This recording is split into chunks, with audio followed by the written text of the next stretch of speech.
بسم اللہ الرحمن الرحیم۔ آج کا ٹاپک ہے گناہ کرنا کیسا ہے۔ یقین کریں لوگوں کو اب گناہ غمگین نہیں کرتا، پریشان نہیں کرتا۔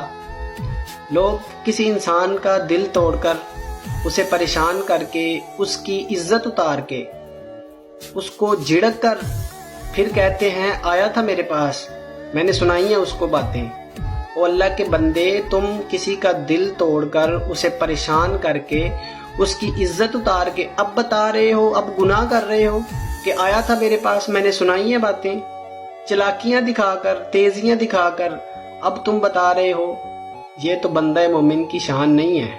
اللہ کے محبوب نے فرمایا اگر کوئی انسان نیکی کرتا ہے تو اس کو سکون ملتا ہے، لیکن اگر کوئی گناہ کر کے غمگین ہو رہا ہے تو وہ مومن ہے، کیونکہ گناہ کر کے غمگین ہونا، پریشان ہونا مومن کی نشانی ہے۔ تو عرض کیا یا رسول اللہ گناہ کیا ہے؟ فرمایا جو چیز تمہارے دل میں کھٹک رہی ہے، تمہیں چبھ رہی ہے، وہی تو گناہ ہے۔ بندہ مومن کے دل کو جو چیز پریشان کر رہی ہے، اللہ کے محبوب نے فرمایا وہی تو گناہ ہے۔ لیکن افسوس آج کل ہم لوگوں نے گناہ کو گناہ سمجھنا چھوڑ دیا ہے، گناہ کو گناہ ہی نہیں سمجھتے۔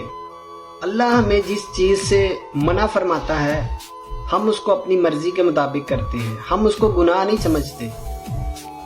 دعا ہے کہ اللہ تعالی ہمیں عمل کرنے کی توفیق عطا فرمائے۔ آمین، جزاک اللہ۔